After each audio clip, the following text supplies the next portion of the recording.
আপনি বলেন, আপনি জিজ্ঞাসা করছেন, আপনি যে বললেন, কিন্তু আমি বললাম যে আপনি বলছেন একজনের বাড়ি দখল করে জামাত ইসলাম ওখানে একজনের বাড়ি না, আমি স্পেসিফিক করে বলছি, আমি বলছি আগে আপনি স্পেসিফিক কেমনে হলো? আপনি তো নাম বলেন না, স্পেসিফিকটা কেমন হলো তাহলে? আমি নাম বলেছি, আমি নাম বলেন। আমার মনে হয় আক্তার ভাই আপনি এটা একটা আপনার দ্বারা বানাচ্ছেন না। আমি কিন্তু নাম বলেছি, দাঁড়ান পূর্ণিয়া ভাই, আমি কিন্তু নাম বলেছি অলরেডি রেকর্ডেড। আপনি জানেন আপনি কার জায়গায়, আপনার জায়গা? আমি আপনাকে এখনই পেপার কাটিং দেখাবো। আসেন চ্যালেঞ্জ আছে আপনার জায়গা, পেপার কাটিং সাংবাদিক লিখছে তার দৃষ্টিভঙ্গি থেকে। আপনি তাহলে আপনি যে পেপার আমি জানি নিশ্চিত করে জানি, আমি আপনাকে চ্যালেঞ্জ করছি, আমি আপনাকে চ্যালেঞ্জ করছি। চ্যালেঞ্জ করুন, যাকে সময় চ্যালেঞ্জ করুন, আমি চ্যালেঞ্জ করছি। দলিল দস্তাবেজ আপনার সামনে বুনিয়া ভাই, আপনি কালকে একটা শো করবেন, আমি দলিল দস্তাবেজ সামনে হাজির করব, দেখি তারপরে আক্তার ভাই কি বলেন। ব্যক্তি মালিকানা জায়গায়, ব্যক্তি মালিকানা জায়গায় জামাত ওই বাড়ি দখল করে প্রমাণ করে দিব। দলিল কেন থাকবে না, কেন থাকবে না? তার আমরা আমাদের জানা মতে না জানে যে সবচেয়ে বড় চাঁদাবাজটা কে, এলাকা কে না জানে? তাহলে আপনারা এগুলোকে এই যে ইগনোর করেন, লোক মারলে পরে ইগনোর করেন, কে না জানে? এখন আপনারা পত্রিকা লেখেন না, বলেন না, তার দ্বারা হয়েছে, তার দ্বারা কত মানুষ লাঞ্ছিত হয়েছে, এইগুলো খবর আপনারা বলবেন না। একজন মারা গেছে পরে বড় করে দেখাবেন, যারা অপরাধী হয়ে যায় তারা তো বাধ্য হয় অনেক সময় মারতে, তারা তো বাধ্য হয় মারতে। আপনি একটু সার্টিফাই করেন না প্লিজ, যে চাঁদাবাজ হয়েছে তাকে আততায়ী গুলিতে নিহত হতে হবে। সে যা ইচ্ছে করে বেড়াবে, সে যা ইচ্ছে করে বেড়াবে, আইনের চোখে যা পাখি দিয়ে বেড়াবে, সে যা কিছু করে বেড়াবে, সেটা করেন, কিন্তু তাকে ধোয়া তুলসী পাতা বানায় না, তাকে ধোয়া তুলসী পাতা বানায় না। জনপ্রিয় সবাই ধোয়া তুলসী পাতা আমি করছি না, আমি তাকে জনপ্রিয় বলিনি, আমি বলেছি তার স্পেসিফিক কোনো শত্রু নেই, এটি এখনো পর্যন্ত আমার জানি। চাঁদাবাজ হতে পারে, স্পেসিফিক শত্রু কার নাই বলেন? আপনি এই যে বলতে স্পেসিফিক শত্রু নাই, তাহলে মানলো কে? আপনি তার ক্লেমটাকে জাস্টিফাই করার চেষ্টা করছে, দুর্ভাগ্যজনক। আমি বলতেছি সেই লোকটাকে আপনি এত ক্লিন ইমেজ বানাচ্ছেন কেন? তার নিন্দা করি, তার হত্যাটাকে আমি নিন্দা করি, কিন্তু সেও তো একটা গ্যাং লিডার, সেটাও প্রকাশ করেন না কেন? না, সে গ্যাং লিডার নয়, সম্ভবত সে গ্যাং লিডার নয়। চাঁদাবাজির অভিযোগ তার বিরুদ্ধে থাকতেই পারে। চাঁদাবাজি একটা লোক বলছে 30 বছর ধরে সে এখানে আধিপত্য বিস্তার করে আছে। চিন্তা করেন, আওয়ামী লীগের 15 বছরে সে আধিপত্য বিস্তার করে থাকতে পারছে। কি জিনিসটা সে কি মার্কা বলেন? আচ্ছা, নিন্দা জানাই, কিন্তু তাকে ধোয়া তুলসী পাতা বানায় না। ধোয়া তুলসী পাতা বানাচ্ছি না, আমি ধোয়া তুলসী পাতা বানাচ্ছি না, আমি বলছি স্পেসিফিক সন্দেহ করার মতন তার ওই ধরনের কোন শত্রু আছে আমাদের জানা নেই, আমাদের জানা নেই। একজন না, তাকে হত্যা করার মতো শত লোক ওখানে প্রকাশ। সারা বাংলাদেশের 17 মাসে যে পরিমাণ চাঁদাবাজি হয়েছে, দখলবাজি হয়েছে, বিএনপি জামাত মিলে করেছে, তাহলে সবাইকে ক্লিনের শিকার হতে হবে, সবাইকে মেরে ফেলতে হবে? আমি বলছি তাদের চরিত্রটা বলবেন। জামাতের চাঁদাবাজি করছে, সেই জামাতের সে চাঁদাবাজি লোকের নামটা বলবেন। আপনি যদি জামাতের কেউ চাঁদাবাজি করে থাকে তার নামটা বলেন, পরিষ্কার করে বলেন। আপনি কতগুলো নাম শুনবেন? আমি বলেন না, জামাত করছে দখলবাজি, ওপেন চাঁদাবাজি করছে না, দখলবাজি করছে।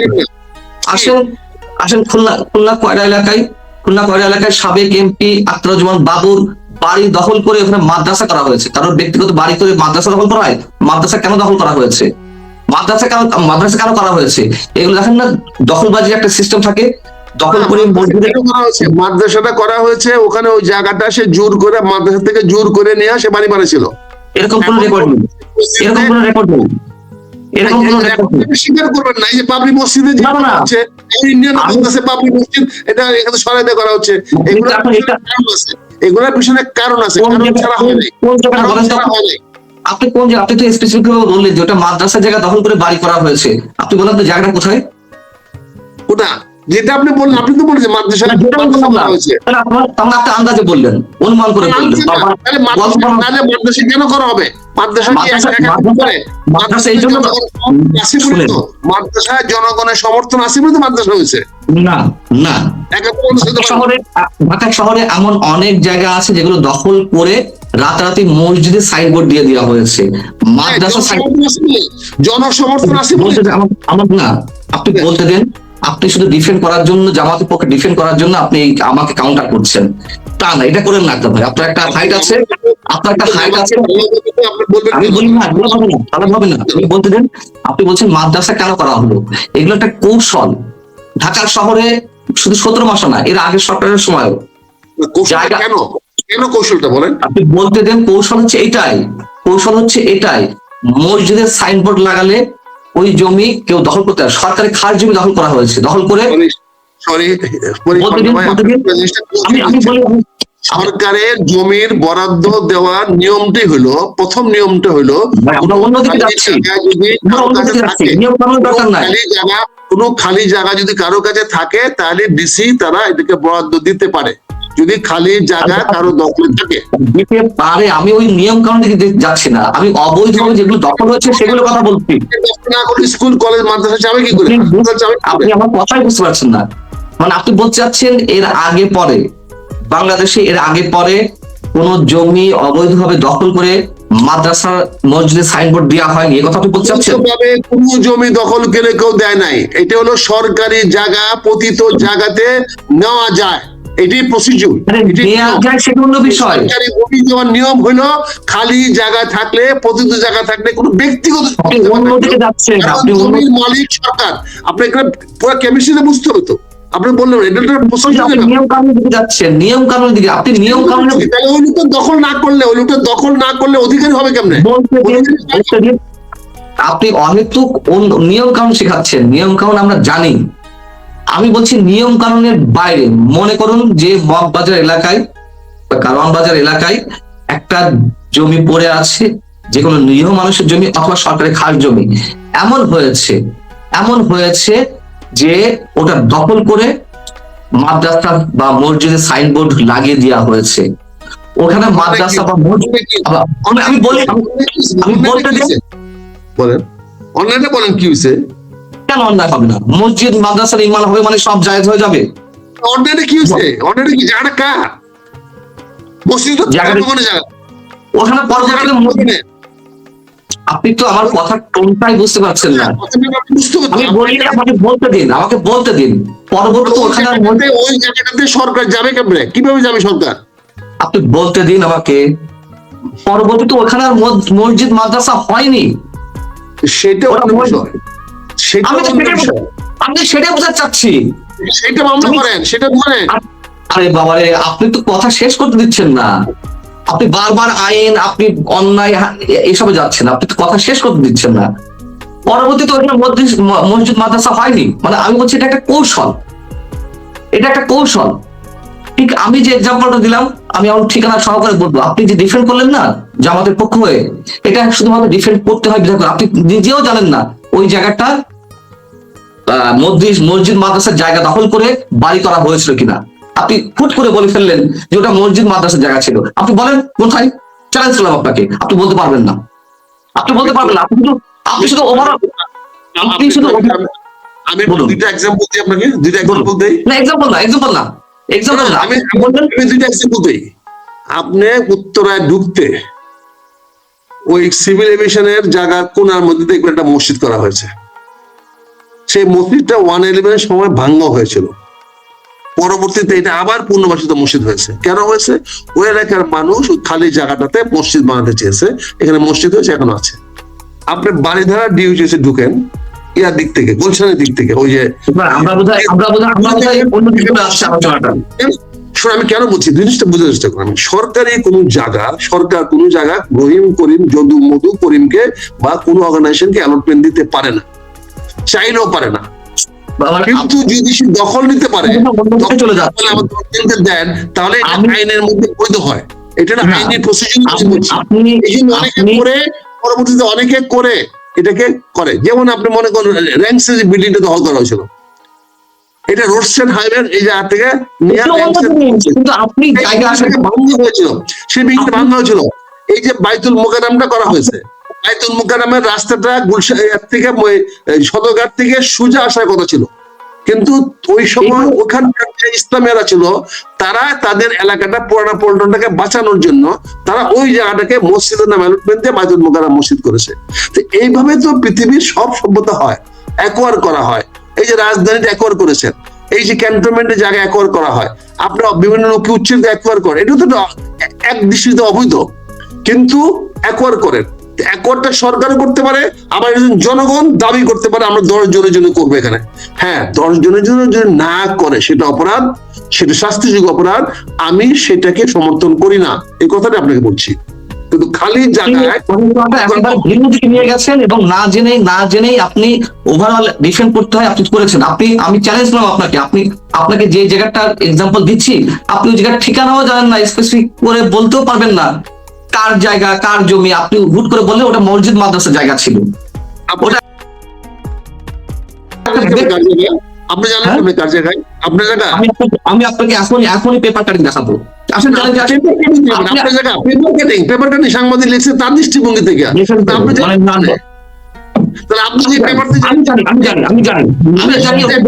আমি জানি নিশ্চিত করে জানি। আমি আপনাকে চ্যালেঞ্জ করছি, আপনি চ্যালেঞ্জ করুন, যাকে সময় চ্যালেঞ্জ করুন। আমি চ্যালেঞ্জ করছি, দলিল দস্তাবেজ আপনার সামনে মুনিয়া ভাই, আপনি কালকে একটা শো করবেন, আমি দলিল দস্তাবেজ সামনে হাজির করব, দেখি তারপরে আত্মা ভাই কি বলেন। ব্যক্তি মালিকানা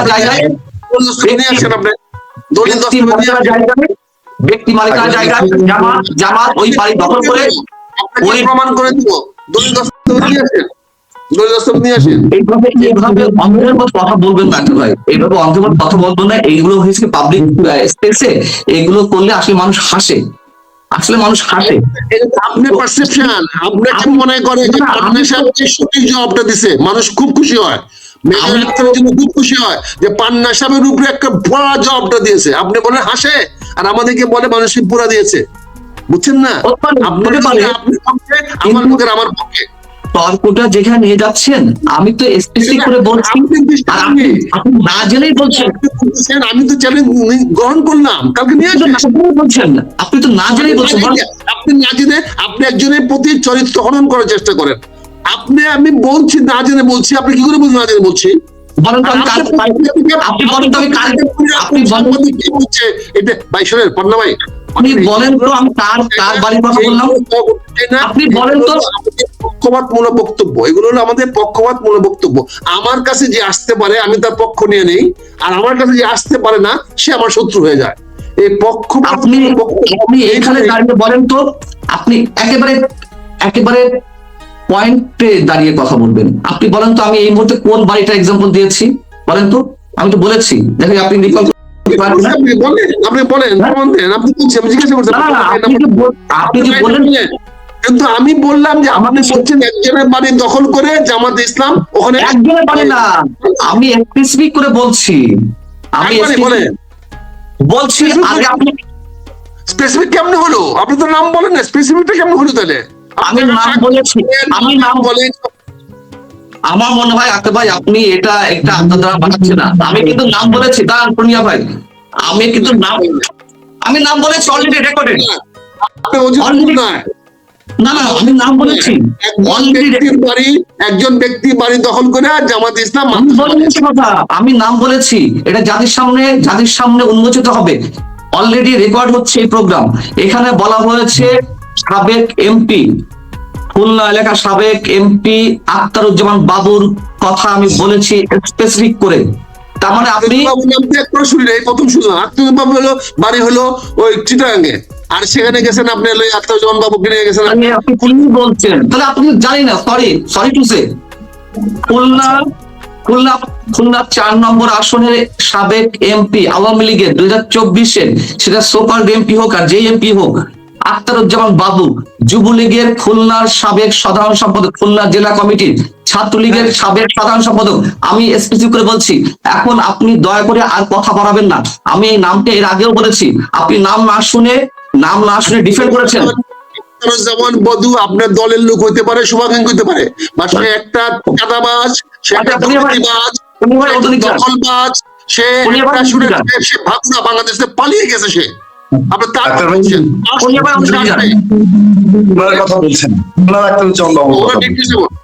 উনি বলছেন, উনি তার পক্ষে নিতেছেন, বলেন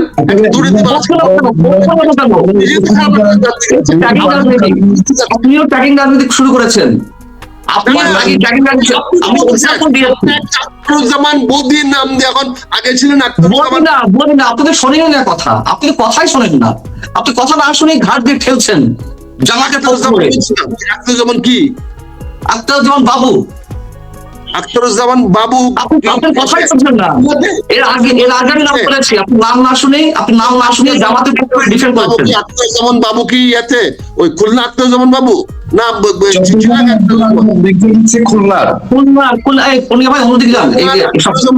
এখন সে কোথায়?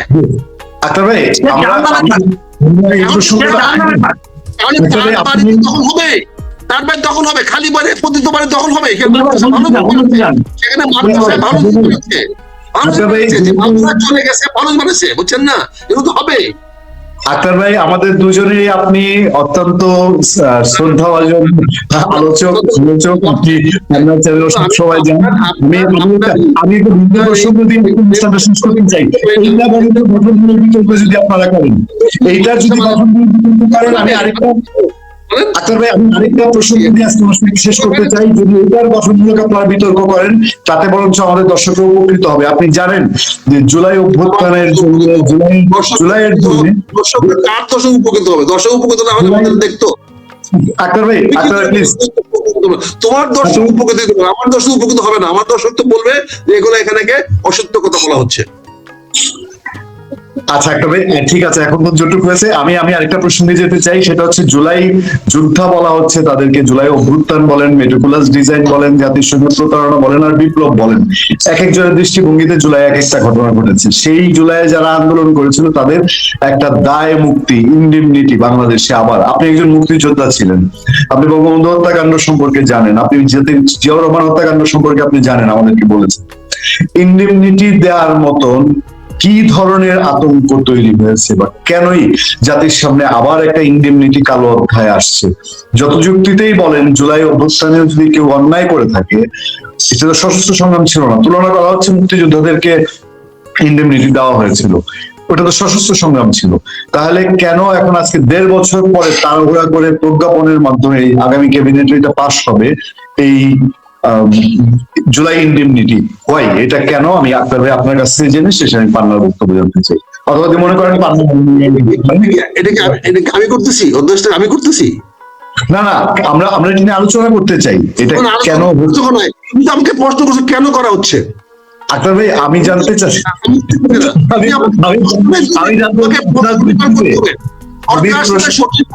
সেটা যদি প্রশ্ন করে আমি জবাব দিতে পারি। তুমি আমাকে প্রশ্ন করছো কেন করা হচ্ছে, আমি আপনার দৃষ্টিতে যৌক্তিকটা অযৌক্তিক, আপনার দৃষ্টিতে যৌক্তিক না অযৌক্তিক, আপনি সেই বিশ্লেষণটা করেন। বিনয়ের সাথে জানতে চাই যে জুলাই টুইস্ট করে ফেলাও, প্রশ্নগুলো টুইস্ট করো। তুমি আমাকে প্রশ্ন করেছো, প্রথমে প্রশ্ন করেছো যে এটা কেন করা হয়েছে, আমি কি করে বুঝবো কেন করা হয়েছে?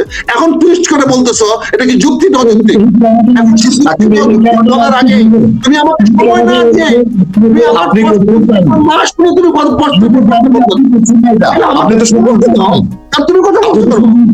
আমাকে কথা বলতে দাও। তুমি আমার প্রশ্নকে আবার তুমি টুইস্ট করতেছো কেন? তাহলে আপনি কি ভুল হয়ে থাকে? ভাই, প্রশ্নটা যদি ভুল হয়ে থাকে আপনি বলেন যে ফোনিয়া এভাবে বলো না। তুমি আমাকে প্রশ্ন করেছো, এখন প্লিজ আপনারা বলেন আপনার আমি প্রশ্নের জন্য ভুল স্বীকার করছি। ঠিক আছে, আমি প্রশ্নের জন্য ভুল স্বীকার করছি। জুলাই অধ্যাদেশ, জুলাই ইনডেমনিটি যেটা হচ্ছে, এটা কি ঠিক না বেঠিক, আমি আপনার কাছ থেকে মূল্যায়ন জানতে চাই। আমার প্রশ্ন ঠিক না বেঠিক? কোন সরকার কাউকে ইন্ডিমিনিটি দিয়ে কোনো অপরাধ ঢাকা যায় না। যদি সেটা অপরাধ হয়ে থাকে তার মানে যারা ইন্ডিমিনিটি বলছে তারা জুলাই বিপ্লবকে অপরাধের দিকে নিয়ে যাচ্ছে। এটা ঘৃণিত কাজ, নিন্দিত কাজ।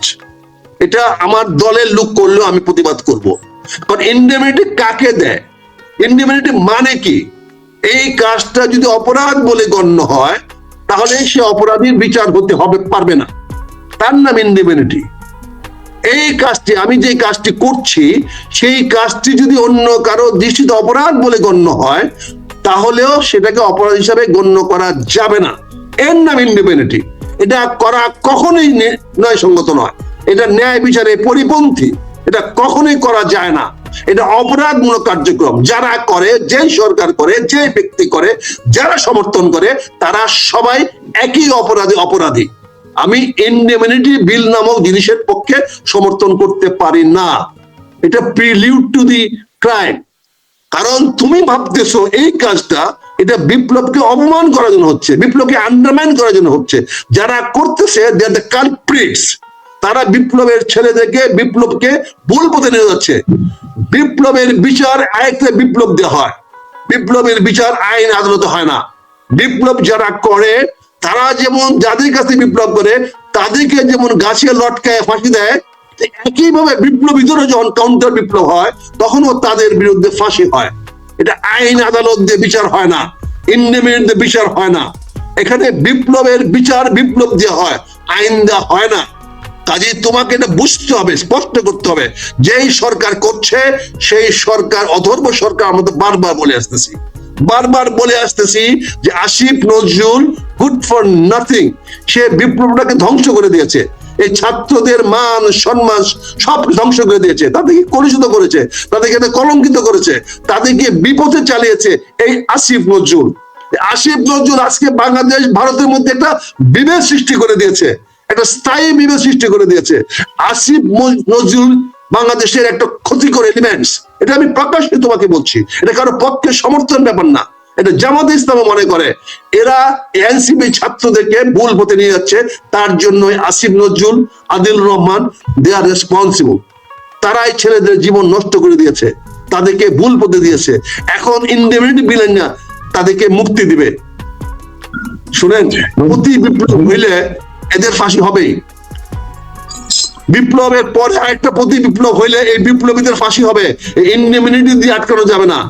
আর এই বিপ্লবীদেরকে ভুল হয়েছে, বিপ্লবীরা বিপ্লব ঘোষণা করতে পারে নাই, বিপ্লব ঘোষণা করতে দেয় নাই ডক্টর ইউনূস, বিপ্লব ঘোষণা করতে দেয় না আসিফ নজরুলরা।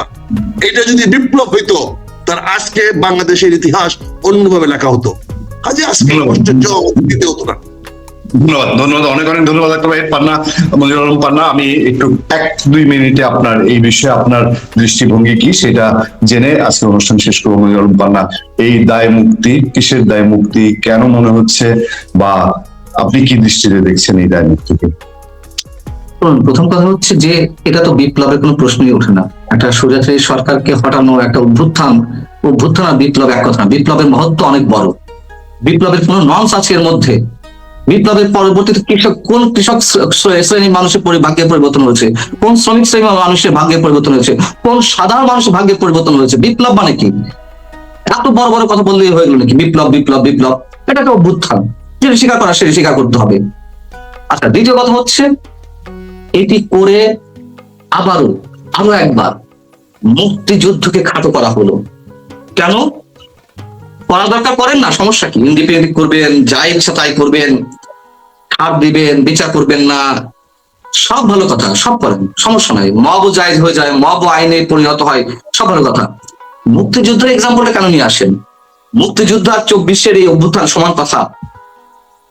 তামাশা একটা শেষ আছে না? সেগুলো এখনো চলছে। মুক্তিযোদ্ধাদের মাফ করে দিয়ে হয়েছিল, ইন্ডিমিনিটি করা হয়েছিল। আরে একটা স্বাধীন রাষ্ট্রের অভ্যুদয়, একটা ভূখণ্ডের স্বাধীনতা, একটা রক্তক্ষয়ী যুদ্ধ, 9 মাসের সশস্ত্র সংগ্রাম, সেখানে পক্ষ তো দুটো ছিল, একটা এই রাষ্ট্রের পক্ষের মানুষ আর একটা এই রাষ্ট্রের বিরোধী মানুষ। এই রাষ্ট্রের পক্ষে যারা ছিল, যারা মুক্তিযোদ্ধা, তাদেরকে দায় মুক্তি দেওয়া হবে না তো কাদের দায় মুক্তি দেওয়া হবে? সেটার সাথে এক্সাম্পল দেওয়া হয় এই আসিফ নজরুল সাহেবরা বা সরকারের অন্যরা এই এক্সাম্পল দেন যে মুক্তিযোদ্ধাদের যেভাবে দায় মুক্তি দেওয়া হয়েছিল, এখানেও এই জুলাই অভ্যুত্থানের যোদ্ধাদের দায় মুক্তি দেওয়া হচ্ছে। কত বড় ঘৃণিত কথা! আমি তো আবারও বলছি, আপনি ইন্ডিপেন্ডেন্ট দিন, আপনি 10 বার করেন, 100 বার করেন, আমার কোনো আপত্তি নেই, যা ইচ্ছে তাই হচ্ছে। তো দেখুন, কথা হচ্ছে যে কি, এগুলো করে লাভ কি? আপনি ভাই যেটা বলেছেন সেটা একটার সাথে আমি একমত। এটিকে করে বরঞ্চ এই অভ্যুত্থানকে সরকার নিজেই সার্টিফাই দিয়ে দিল যে এখানে হত্যা আরো অনেকে করেছে। শুধু যে আওয়ামী লীগের বিরুদ্ধে বা আওয়ামী লীগের সরকারের সময় যে আইন শৃঙ্খলা রক্ষাকারী বাহিনী ছিল বা পুলিশের গুলিতে মানুষ হত্যা হয়েছে তা নয়, সরকারি ভাবে স্বীকৃতি এলো যে ওই যে 1400 মানুষ হত্যাকাণ্ডের শিকার হয়েছে, যদিও 1400 মানুষ 5 আগস্ট পর্যন্ত নয়, সেটি 15 আগস্ট পর্যন্ত জাতিসংঘের হিসেব, আর সরকারের হিসেব 5 আগস্ট পর্যন্ত 832 জন। এই 832 জনের সবাইকে আওয়ামী লীগ হত্যা করেনি। এখন যে সত্যগুলো বেরিয়ে আসছে, তাহলে যারা করেছে তাদেরকে দায় মুক্তি দিতে হচ্ছে, নাহলে দায় মুক্তি দেওয়া হবে কেন? অপরাধ করেছে সেখান থেকে দায় মুক্তি, তাই না? আর এটা করেও বা লাভ কি? আখেরে কোনো লাভ হবে? বঙ্গবন্ধু হত্যাকাণ্ডের সময় তো দায় মুক্তি দেওয়া হয়েছিল অপরাধীদের, খুনিদের, মোস্তাক চক্র, সাবেক সেনা কর্মকর্তা ডানিম থেকে শুরু করে আরো অনেককে, তাদের বিচার হয়েছে না? হয়েছে তো। সো এগুলো করে লাভটা কি? এখন বিষয় হচ্ছে ওই যে বলছিলেন না যে নির্বাচন নিয়ে সংশয় সন্দেহ আছে কিনা, নির্বাচন নিয়ে সন্দেহ সংশয় এই জন্যই বাড়ছে। আগ বাড়িয়ে এইগুলো আবার কেন করতে হবে? আর কোন সময় এটি করা হলো? যখন কিনা হবিগঞ্জে মাহাদি হাসান নামে একজন বৈষম্য বিরোধী ছাত্র আন্দোলনের নেতা, তাকে আটক করা না করাচ্ছে, যখন উদ্ধত প্রকাশ করলো যে আমরা থানা জ্বালিয়ে দিয়েছি, আমরা এসআই সন্ত্রাসকে হত্যা করেছি, আর এই যে কি নাম মেয়েটার অভিযোগে আটক হলো, তাকে আবার রিমান্ডের আদেশ দেওয়া হলো, রিমান্ড আদেশ দেওয়ার পরে আবার জামিন। আবার এই আসিফ নজরুল বলেন যে আমি বিষয়টি দেখছি, দ্রুত প্রতিকার পাবে। আহা, উনি কি মানে সরকারের আইনমন্ত্রী না নির্দিষ্ট একটি দলের আইনমন্ত্রী? যখন মুক্তিযোদ্ধারা বিনা অপরাধে রক্তাক্ত হন, তাদেরকে বন্দী করা হয় সন্ত্রাস বিরোধী আইনে, তাদের নামে মামলা দেওয়া হয়, ওপেন মিটিং করছে, সেখানে বলা হয় রাষ্ট্রের বিরুদ্ধে সরকার উৎখাতে ষড়যন্ত্র করছিল। সরকার উৎখাতে ষড়যন্ত্র কি প্রকাশ্য দিবালকে ডিআরএর মধ্যে জায়গাতে হয়? তাদেরকে সন্ত্রাস বিরোধী আইনে দেওয়া হলো, মাসের পর মাস তারা জেল খেটেছে। অথচ সুরভির বিরুদ্ধে চাঁদাবাজির অভিযোগ, আমরা জানি না এটা সত্য না মিথ্যা, যা হোক, তার বিষয়ে আসিফ নজরুল ঝাঁপিয়ে পড়েন, এর একটা প্রতিকার হবেই। তো এগুলো আমাদের কাছে কোনো কিছুই বিস্ময়কর নয় এই মুহূর্তে। আর ঠিক ছিল না বেঠিক ছিল নিশ্চয়ই এই কথার মধ্যে আমার বেরিয়ে গেছে। এটি সরকার নিজেই প্রমাণ করে দিল যে ওই হত্যাকাণ্ডের পিছনে একটা বিশেষ গোষ্ঠীর বিশেষ হাত ছিল, ম্যাটিকুলাস ডিজাইন নিয়ে সবকিছু হয়েছে। নির্বাচন হলে আওয়ামী লীগ যা চেয়েছিল কৌশলে বিএনপিকে বাইরে রেখেছিল, এখন তো পুরোপুরি নিষিদ্ধ করা হয়েছে আওয়ামী লীগকে বা আওয়ামী লীগের শরীর যেসব দল ছিল। এগুলো পুরোনো কথা, এগুলো আমাদেরকে আবারও বলতে হচ্ছে এবং এটাই বাস্তবতা। তারপরেও চাই আমাদের কথাগুলো মিথ্যা প্রমাণিত হোক। তবে এই যে সুরগুলো দেওয়া শুরু হয়েছে, এগুলো আগে বলে রেখেছিলাম। বাস্তবতা আমরা যা দেখতে পাচ্ছি, আইন শৃঙ্খলা পরিস্থিতির যে অবনতি, গত 8-9 দিনে গত 8-9 দিনে 6টি মানে আলোচিত হত্যাকাণ্ডের ঘটনা ঘটেছে। আলোচিত হত্যাকাণ্ডের ঘটনা, এর বাইরে তো আরো আছে আইন শৃঙ্খলা কি বলে এটা অবনতির জন্য যে সমস্যাগুলো। যেভাবে একের পর এক হত্যাকাণ্ড হচ্ছে এবং এমন কিছু ঘটনা হবে, সে যে পক্ষই হোক না কেন, একটা পর্যায়ে এসে হয়তো বলা হবে যে এর মধ্যে নির্বাচন সম্ভব না। যেমনটা বলছে জামাত কিংবা এনসিপি যে পাতানো নির্বাচন হতে যাচ্ছে বা নির্বাচনের পরিবেশ সৃষ্টি হয়নি, আমরা নির্বাচন রুখে দেব, আসিফ মাহমুদ বলছেন। আবার এদিকে আবার এনসিপি আসিফ মাহমুদ কথাও বলেছে যে নির্বাচনের পরিবেশ নাই। আসিফ মাহমুদ সজীব স্পষ্ট বলেছে যে আইন শৃঙ্খলা পরিস্থিতি না। এই কথাগুলোই বলে আসছে আমি গত 10-11 মাস ধরে। কিন্তু সন্তুষ্ট সিইসি বলছে আইন শৃঙ্খলা পরিস্থিতি নির্বাচন করতে পারে, সন্তুষ্ট থাকে। আমি তো বললাম কাজী হাবিবুল আওয়াল কমিশনের কথাও বললাম, এটার কথাও বললাম, এবং যেদিন হাদিকে গুলি করা হলো সেদিনও বলেছে যে এটা বিচ্ছিন্ন ঘটনা। দেখবেন আরো 50টা হত্যাকাণ্ড ঘটলেও বলবে এগুলো বিচ্ছিন্ন ঘটনা, এগুলো নির্বাচনের উপর কোনো প্রভাব ফেলবে না। এগুলো মুখস্থ কথাবার্তা, এগুলো মুখস্থ কথাবার্তা, এগুলো আমাদের শুনতে হচ্ছে। আমরা অবাক হই না, বিস্মিত হই না, তবে কষ্ট হয় দেশটা কোন দিকে যাচ্ছে সেটি ভেবেই আমরা আতঙ্কিত হই।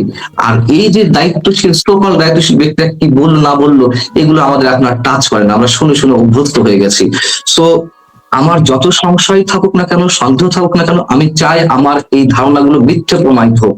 আমি আবারও বলছি, আমি চাই না যে আমি এই কথাগুলো বলেছিলাম, আমি নির্বাচন না হলে খুব ক্রেডিট নিয়ে বলবো এই দেখুন আমি তো বলেছিলাম। আমি চাই না যে সেই গর্ববোধ করার জায়গাটা থাকুক, অহংকার করার জায়গাটা থাকুক। আমি চাই আমার এই কথাগুলো মিথ্যা প্রমাণিত হোক, 12ই ফেব্রুয়ারি নির্বাচনটা হোক সুষ্ঠু, অবাধ হোক, অংশগ্রহণমূলক তো হচ্ছেই না, তারপরে যেটুকু হওয়ার উচিত এই মুহূর্তে একটা নির্বাচিত সরকার অবশ্যই দরকার।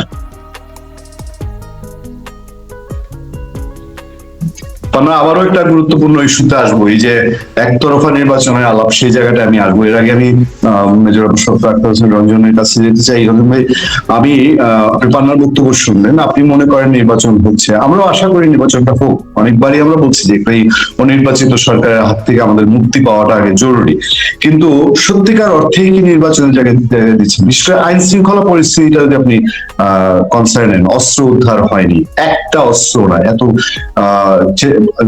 আমাদের সেনাবাহিনী মাঠে আছে, তারপর এত আইন শৃঙ্খলা বাহিনী, একটা অস্ত্র উদ্ধার হলো না, এটা কোনো আসলে আমি আপনাকে সংশোধন করে দিই, আপনি একটু পত্রিকার রেফারেন্স দেন বা পুলিশ প্রশাসন যা বলছে তার রেফারেন্স দেন, নাহলে দেখা যাচ্ছে আপনাকে সাইবার সিকিউরিটি অ্যাক্টে মামলা দিয়ে দেবে। মানে আপনি বলেন যে তারা দাবি করছে 70% অস্ত্র উদ্ধার হয়েছে, 30% হয়নি, তবে আমাদের বিশ্বাস, আমাদের মনে হয় কেন যেন যে কোনো অস্ত্র উদ্ধার হয়নি, এভাবে বলুন। তাহলে আপনি 30% সংখ্যাটা কত? সংখ্যাটা তো 1,500-এর উপরে। সেটি আমি এই জন্য বলছি ওদের রেফারেন্সটা নিয়ে কথা বলতে হবে, না আবার সাইবার সিকিউরিটি অ্যাক্টে মামলা দিতে হবে। যদি ভারী মানে একটু লেথাল উইপন থাকে অবৈধ লোকজনের হাতে, আপনি এখন বলছেন যে আপনি বৈধ অস্ত্র দিবেন, তো বৈধ অস্ত্র দিয়ে ওইসব অবৈধ অস্ত্রের সঙ্গে ফাইট চলবে? নির্বাচন করবে প্রার্থীরা নাকি ফাইট করবে? জানতে চাই কেন সন্দেহ দূর হচ্ছে না? আমরা বিএনপি নেতৃবৃন্দের সঙ্গে প্রশ্ন করি, তারাও একই কথা বলে, সংশয় সন্দেহ দূর হচ্ছে না, চায় সবাই নির্বাচন। মেজর আক্তার রঞ্জন, আপনার বিশ্লেষণ আশা করছি। পর আমি আরেকটা গুরুত্বপূর্ণ ইস্যুতে যাবো। ধন্যবাদ পুনিয়া। আসসালামু আলাইকুম পুনিয়া, আসসালামু আলাইকুম পান্না ভাই, আপনাদের উভয়কে আসসালামু আলাইকুম। আপনার দর্শকদেরকেও সালাম জানাই, আসসালামু আলাইকুম। যে যেখানে আছেন ভালো থাকবেন, সুখে থাকবেন, শান্তিতে থাকবেন, নিরাপদে থাকার চেষ্টা করবেন। কারণ আমি এতদিন ফ্রিল্যান্সার ছিলাম, আমার কোনো শিকড় ছিল না। আমি মনের মতো করে, মনের ইচ্ছা মতো যখন যেটা ভালো মনে করেছি, যে এটাকে ভালো মনে করেছি, নিজের দৃষ্টিভঙ্গি থেকে বলতে পেরেছি। কিন্তু এখন তো সেই অবস্থায় আমি নেই। আমি একটা রাজনৈতিক দলে অংশগ্রহণ করেছি, আমাকে সেই আঙ্গিয়ে কথা বলতে হবে, সেই দৃষ্টিকোণ থেকে কথা বলতে হবে। দেখেন, আপনারা যারা নির্বাচনে সংশয় প্রকাশ করছেন, করতেই পারেন, অস্বাভাবিক কিছু না, সংশয় প্রকাশ করাটাই তো স্বাভাবিক। কারণ আমরা তো এখন পর্যন্ত শিওর জানি না কালকে বৃষ্টি হবে, আমরা এখন পর্যন্ত জানি না কালকে শীত বাংলাদেশে কতটুকু আরো গভীরভাবে নামবে। কিন্তু আমরা কেউ বলতে পারি শীত আগা বাড়বে, কেউ বলতে পারি কমবে। এবং আবহাওয়াবিদরাও শিওর দিয়ে বলে না, সম্ভাবনার কথা বলে। আজকে 12 ফেব্রুয়ারি নির্বাচনটা নিয়ে অনেক কথা হচ্ছে, আপনি সংশয় প্রকাশ করছেন। এই সংশয়গুলো কিন্তু প্রকারান্তরে সরকারকে সাহায্য করছে।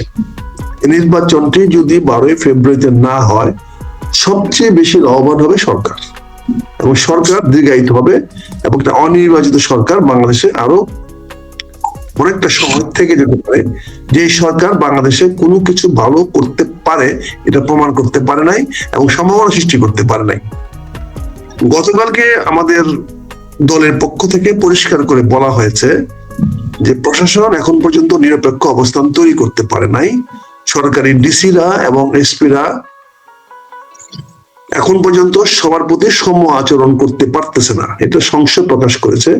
এবং যদি এইটা যদি দূর না করা হয়, তাহলে হয়তো নির্বাচনটা কাঙ্ক্ষিত পর্যায়ে যাবে না, এটা জামাতের একটা আশঙ্কার কথা বলা হয়েছে। আজকে ক্যাবিনেট সচিব পরিষ্কার কথাটা জবাব দিয়েছেন, ঢাকা বিভাগীয় কমিশনার সাহেব পরিষ্কার করেছেন তাদের অবস্থান থেকে, তাদের দৃষ্টিভঙ্গি থেকে তারা বলেছেন যে তারা কথা দিচ্ছেন যে একটা অফিসাররা নিরপেক্ষ থাকবে। কিন্তু অফিসার এমন একটা শ্রেণী, এটা অনেকটা তরল পদার্থের মতো, এর নিজস্ব কোনো আকার নাই। এর নিজস্ব কোনো গন্ধ নাই, এর নিজস্ব কোনো চরিত্র নাই। এটা যখন যেখানে রাখেন সেখানে সে আকার ধারণ করে। সে যখন চেয়ারে বসে তখন সে একটা বিশাল নবাবের বাচ্চা হয়ে যায়। সে তখন ধরাকে সরা জ্ঞান করে। আর কলমটা তার হাতে থাকলে তো সে তার কলম দিয়ে ভালো কিছু আশা করতে পারেন না। বাংলাদেশের প্রশাসন নয়, পৃথিবীর কোনো প্রশাসনেই আমরা কখনোই তাদের কলম দিয়া জনগণের জন্য ভালো কিছু দিতে পারে নাই। এটা সবসময় নেতিবাচক ফলাফল তারা দেয়, এবং তারা সবসময় যখন যে পাত্রে যায় সে অনুযায়ী তারা গলে। তারা মোমবাতির পাশে গেলে পরে, অর্থাৎ ক্ষমতা আমরা দেখতে পাচ্ছি প্রশাসনের একটা বিশাল গ্রুপ বিভিন্ন ভাবে তাদের অবস্থান পরিবর্তন করার চেষ্টা করতেছে। অনেকে দ্রুত করতেছে, অনেকে ধীরে ধীরে করতেছে, কিন্তু একটা পরিবর্তনের আলামত আমরা দেখতে পাচ্ছি। এটা সুষ্ঠু নির্বাচনের পরিপন্থী, যেটা আমাদের গতকালকে জামাতের নায়েব আমির সাহেব এবং অন্যান্য নেতৃবৃন্দ নিয়ে স্পষ্ট করে দিয়ে আসছেন। এই আলামত গুলো সঠিক নয়। যেমন মনে করেন, আমি যদি কোথাও যাই, সেখানে আমার জন্য যদি বিশেষ সিকিউরিটি থাকে, তাহলে স্বাভাবিকভাবে আমি মানুষের মনোযোগ আকর্ষণ করব, এবং সেখানে অনেক মানুষের সমাগম হতে পারে, কারণ আমার একটা ব্যক্তিগত কিছুটা হয়তো জনগণের কাছে গ্রহণযোগ্যতা আছে, জনপ্রিয়তা আছে। কিন্তু এই নির্বাচনের অবস্থা যদি আমি সেটা করি, তাহলে নির্বাচনে কি প্রভাব বিস্তার করবে না? সেখানে কি নির্বাচনের প্রভাব বিস্তার করতে যাচ্ছে না? এই বিষয়গুলো যদি প্রশাসন ওভারলুক করে, তাহলে প্রশাসন প্রকান্তরে একটি দলকে বা একটি ব্যক্তিকে রাজনৈতিক সুবিধা দেওয়ার চেষ্টা করছে। এই বিষয়গুলো আমরা এখনো সুস্পষ্ট করে বলছি না, হয়তো আরো 1-2 দিন পরে আরো বিষয়টা সুস্পষ্ট হবে। এখন রাজনীতিতে আপনি বলা হয়েছে যে সবার জন্য সমান ফিল্ড, সবাই সম অবস্থায় থাকবে। সেখানে আপনি নিরাপত্তার নামে কারো প্রতি অতিরিক্ত যদি অ্যাটেনশন দিতে চান, তাহলে সেটা মানুষের মধ্যে একটা বিরূপ প্রতিক্রিয়া সৃষ্টি হতে পারে। হয়তো আমার পক্ষে যারা আছে তারা তো খুশি হবেই, তারা তো এর জন্য আরো বেশি বেগবান হবে, তেজদীপ্ত হবে, কিন্তু যারা আমার বিপক্ষে তারা তো এটা পছন্দ নাও করতে পারে। নির্বাচন কমিশনকে সেখানে নিরপেক্ষতা দেখাতে হবে, এবং সরকারকেও সেখানে তার অবস্থানটাকে পরিষ্কার করতে হবে। এই সরকারের কাউরে নিরাপত্তা দেওয়ার দায়িত্ব নাই। নিরাপত্তা দেওয়ার দায়িত্ব ইসির অধীনে প্রশাসন, ইসির অধীনে পুলিশ। ইসি পুলিশকে কারোর কাছে 2 জন, কারোর কাছে 5 জন পাঠাতে পারে না, এটা পক্ষপাতিত্বমূলক। আচ্ছা, এই জন্য এনসিপি থেকে নিয়ে অন্য রাজনৈতিক দল থেকে বলা হচ্ছে নির্বাচনের পরিবেশগুলো সুষ্ঠুভাবে দৃশ্যমান হচ্ছে না। এনসিপির বক্তব্যটা শতভাগ সঠিক, এবং তারা সেটা বলেছেন যে নির্বাচনে অবাধ, সুষ্ঠু, নিরপেক্ষ হওয়ার মতো পরিবেশ দৃশ্যমান হচ্ছে না, যেটা দৃশ্যমান করা উচিত নির্বাচন কমিশনকে। সেখানে এনসিপির সেই ইয়াং টার্করা, সেদের যুবকেরা যদি একটি ক্ষমতাসীন সরকারকে সরাইতে পারে, তো নিশ্চয়ই তারা ইসিকেও ট্র্যাকে, তার ট্রেনের লাইনে রাখতে পারবে। এই ট্রেন ফোবিয়াটা আমাদেরকে দূর করতে হবে। ইসি কমিশন সাহেবদের ট্রেনে উঠায় চালু করে দেওয়া, এই সমস্ত আলতু ফালতু কথা বলাটা অনভিপ্রেত, এটা না বলাটা উচিত। আর ডিজিটাল আইনের কথা বলেছেন, দেখেন আমি রাজনীতি করি, আমি আইন সরকার যখন করে সে আইনটার সমালোচনা করার একমাত্র অধিকারী আমি। সে আইনটা মানবো কি মানবো না এটা বলার অধিকার রাখে রাজনীতিবিদরা। সে আইনটি যদি জনগণের কল্যাণে না হয়, জনগণের স্বার্থে না হয়, সে আইনের বিরুদ্ধে প্রকাশ্যে মতামত দেওয়ার অধিকার একজন ক্ষুদ্র রাজনীতিবিদ হিসেবে রাখি। সাংবাদিক হিসেবে আপনি রাখেন না। আপনি এটার পক্ষে প্রপাগান্ডা করতে পারবেন, পক্ষে বলতে পারবেন, কোনো আইনের বিপক্ষে আপনি কথা বলতে পারবেন না, কিন্তু আমার বক্তব্যটা আপনি ছাপাইতে পারবেন। আমি যদি রাজনীতিবিদদের কোনো আইনের সমালোচনা করি, কোনো আইনের বিরুদ্ধাচরণ করি, কোনো আইনের বিপক্ষে কথা বলি, এমনকি যদি আদালতের কোনো রায়ের বিপক্ষে আমি কথা বলি, সেটা আপনি মন্তব্য করতে পারবেন না সাংবাদিক হিসাবে, আপনি ছাপাতে পারবেন। কিন্তু আমি রাজনীতি হিসাবে আমি প্রধান বিচারপতির বিচারের রায়কেও আলোচনা আনতে পারি, বিরোধিতা করতে পারি, এবং বলতে পারি সেই রায়টা জনগণের কল্যাণে স্বার্থে হয় নাই। এতে আমার নামে ইনভেস্টমেন্ট আনতে পারবে না, আমার জন্য অবমাননার আইন আনতে পারবে না। যদি আনে সেটা হবে ঘাটতেরামি, সেটা হবে আইনকে অপ্রয়োগ করা।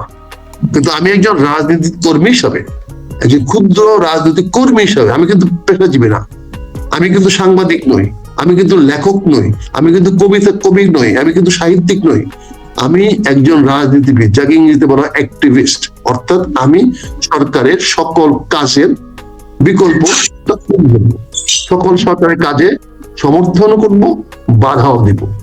যদি আমি আমার মনে করি, আসতেছি আমি যদি মনে করি জনগণের কল্যাণের বিরুদ্ধে হচ্ছে, সে যদি প্রধান বিচারপতি রায় হয়ে থাকে, অবশ্যই এর বিরুদ্ধে আমার কথা বলতে হবে। আপনি সেটা প্রকাশ করতে পারেন, দাও করতে পারেন। আজকে নির্বাচনের ব্যাপারে সংখ্যাটা আপনি পান্না ভাই বলছেন এবং যে কথাটা বলছেন, আমি আপনার সঙ্গে দ্বিমত করব না। সংখ্যাটা সবারই থাকবে, এটাই স্বাভাবিক। তবে বাংলাদেশের জনগণের সামনে এখন একটা সুষ্ঠু নির্বাচন ছাড়া কোনো বিকল্প নাই। কারণ তাতে দেশ, যদি নির্বাচনটা না হয় তাহলে দেশ একটা বিশাল সমস্যার মধ্যে পতিত হবে, এটা আমার আশঙ্কা। এবং আমি মনে করি যে কোনো মূল্যে হোক নির্বাচনটা আমাদেরকে 12 তারিখে করাতে হবে, এটা আমার অবস্থা। জি, আমি ধন্যবাদ। আমি আবারও আসবো আপনার কাছে। আমি আরেকটা বিষয় আপনাদের দুজনের মনোযোগ আকর্ষণ করতে চাই। এক ভদ্রলোকের একটা ফেসবুক পোস্ট আজকে ভাইরাল হয়েছে এবং উনি একেবারে ফেলনা লোক না, বা একেবারে তিনি কথা সাহিত্যিক মানুষ, যে কারণে এই পোস্টটা নিয়ে খুব আলোচনা হচ্ছে। আমি জানি না আপনাদের নজরে পড়েছি না, আপনি একটু খেয়াল করে দেখবেন। কারণ দেশে এই নির্বাচন নিয়ে কেউ আত্মবিশ্বাসী হতে পারছে না। ইসি, সরকার, সে কি কাউকে ফেভার করবে কিনা? আপনাদের ভাইরালটা আগে বলো, তারপরে আমরা বলি ভাইরালটা কি বলছি। আপনি একটু, আমি 2-3টা লাইন শুধু বলবো, সবটা পড়ছি না। বিশিষ্ট কথা সাহিত্যিক জাকির তালুকদার মনে করছেন, অন্তর্বর্তী সরকারের প্রধান উপদেষ্টা অধ্যাপক ডক্টর মোহাম্মদ ইউনূসের মেটিকুলাস প্ল্যানের সর্বশেষ খেলা দেখা যাবে আগামী 12 ফেব্রুয়ারির ভোটে। ভোটের বাক্সে কার কত ভোট পড়বে জানি না, কিন্তু বিজয়ী ঘোষিত হবে জামাত ইসলামীর নেতৃত্বে জোট।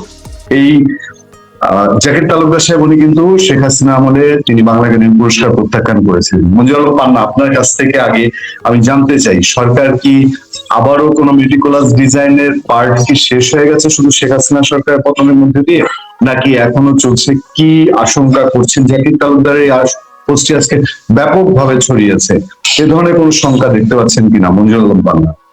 সংখ্যা তো অবশ্যই আছে, সন্দেহ সংখ্যা আছে। আমি আগেও বলেছি, এখন ক্রমান্বয়ে সেটি বাড়ছে। জাকির তালুকদার ভাই খুব স্ট্রেট ফরওয়ার্ড মানুষ, এবং আপনি তো নিজেই বললেন যে শেখ হাসিনা সরকারের সময় তিনি বাংলা একাডেমি পুরস্কার প্রত্যাখ্যান করেছেন। শুধু জাকির তালুকদার নয়, এটা তো ডক্টর মোহাম্মদ ইউনূসের কথা, তিনি আন্তর্জাতিক খেলোয়াড়। এবং মেটিকুলাস ডিজাইন 5 আগস্টের আগে ছিল, পরেও নিশ্চয়ই সেই ডিজাইন উত্তরোত্তর নানান রূপ ধারণ করছে, এগুলো আমরা নানান ঘটনায় স্পষ্ট হচ্ছে। সো মেটিকুলাস ডিজাইন এখনো চলছে। এবং শুনুন, এই যে আক্তার ভাই বলুন না, আক্তার ভাই আসলে জামাতে জয়েন করার পর থেকে এখন ওনাকে আমরা জামাত নেতা হিসেবে ট্রিট করতেও আমরা খানিকটা বিব্রত বোধ করি। মানে ওনাকে আমরা যে মেজর আক্তার সাহেব বা আক্তার ভাই হিসেবে জানি, হঠাৎ করে একটু ছন্দপতন হয়ে যায় না, তো সেই জায়গা থেকে আমি একটা আগে আপনাদেরকে বলেছি যে আপনার অনুসারীরা সবাই এখন মেনে নিতে পারেনি এবং সবাই শক যে আপনি জামাত, এটা ম্যাক্সিমাম লোকজন শক। এখন আক্তার ভাই নিজে বললেন যে আগে কি যেন বললেন যে এখন উনি একটা দলের, এর আগে উনি ফ্রি ছিলেন, মানে ফ্রিল্যান্সার ছিলেন। তো এখন উনি যে কথাগুলো বলবেন, আগের মেজর আক্তার, মানে মাসখানেক আগের মেজর আক্তার সাহেব আর মাসখানেক পরে মেজর আক্তার সাহেব, নিশ্চয়ই আমরা সেভাবে মূল্যায়ন করবো না। কারণ আগের আক্তার ভাই, আমার একটু প্রত্যাশা অন্য জায়গায়, যে আক্তার ভাই যেহেতু বিএনপিতে থাকতেই খোলামেলা কথা বলতেন, জামাত তো নিশ্চয়ই ওখানেও তিনি খোলামেলা খোলামেলা আরো বেশি বলতে পেরেছেন যখন উনি ফ্রিল্যান্সার ছিলেন। যেমন আমি কোথাও না কোথাও কাজ করতাম, যে কোনো স্টেশনে বা হাউসে, তখন তো অনেক চেপে রয়েছে বলতে হতো। এখন আমি ফ্রিল্যান্সার, আমি আমার মত করে বলছি, তাও 100% বলতে পারছি না, এটাও সত্য কথা। যা বলা প্রয়োজন 50% বলতে পারছি না নানান কারণে। তো যাই হোক, এখন বিষয়টা হচ্ছে যে জামাত যে অভিযোগটা দিচ্ছে পাতানো নির্বাচন, এটাও মেটিকুলাস ডিজাইনের অংশ। আচ্ছা, পাতানো নির্বাচন কেন হবে আপনি আমাকে বলুন। বিএনপির সমকক্ষতায় জামাত উঠেছে, এটা ওঠা সম্ভব?